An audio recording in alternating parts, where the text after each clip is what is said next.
generation 40 and under has never experienced what the civil rights generation experienced.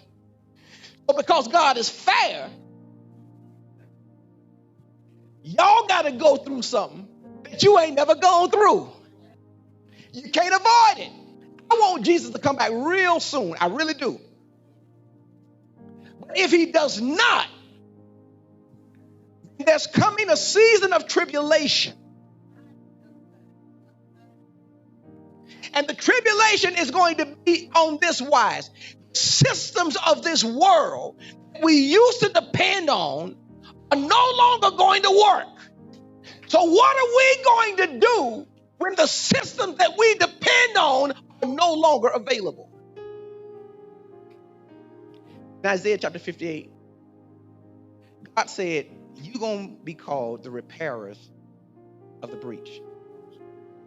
He says, I'm going to let stuff be broken down, but you're going to have to build it back up.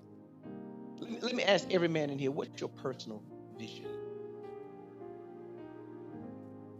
What happens if everything that we know and depend upon today collapses? Men, your community is your responsibility. So what do we have in place? What are we working on? What are we working towards? If the systems of this world fail, our families will be able to survive. I know you got Jesus. I do too. But even Jesus himself says, in the world, it's guaranteed you're going to have tribulation. You can have Jesus, but not avoid tribulation. So what have we, men, what have we engaged our creativity to do? We can create something that can sustain our families. God will create this darkness that you can develop your skill sets and begin to engage your imagination to create something that will enable your family to survive. What skills do you have, brother?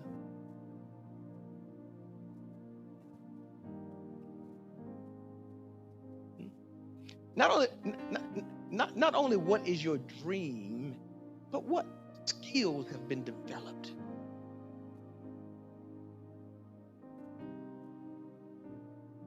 My dad and mama taught me a long time. They taught me, and I hated it when they would teach me. Learn to do something with your mind and your hands. But here's what the Lord burdened me with. If we're getting ready to experience another economic collapse, the last time the U.S. economy collapsed, this time the entire Western world's economy is collapsing.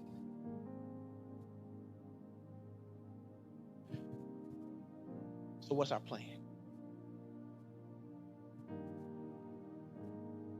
What businesses can we start? How can we engage our creativity? Create an economic model that will sustain us if everything goes south.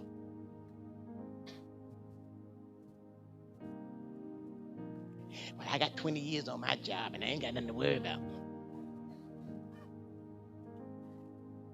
And they just promoted me last month.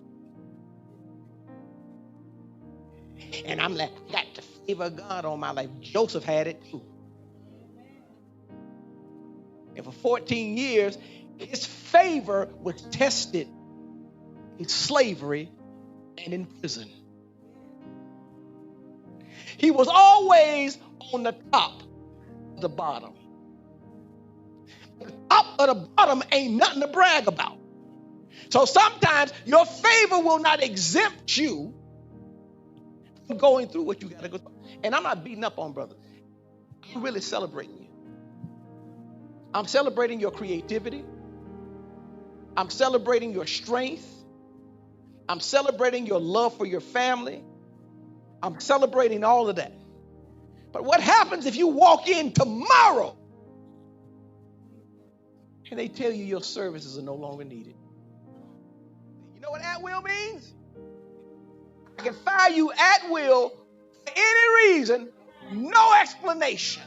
Woe be to them that are at ease in Zion. Brothers, I'm talking to y'all because God was talking to me. God jacked me up. He said, Kevin, what did I say about judgment? You said, Lord, it begins at God's house. He says, I always take my people through a famine before I take the world through a famine.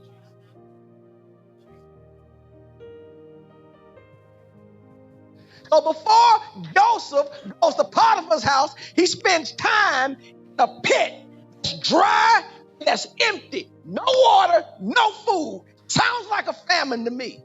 And God is taking us, y'all better hear me, many of you right now are on the back end of a famine, a personal famine, and you've gotten caught up in the and the progress that you've made, not realizing that God took you through the worst season of your life to prepare you to take care of your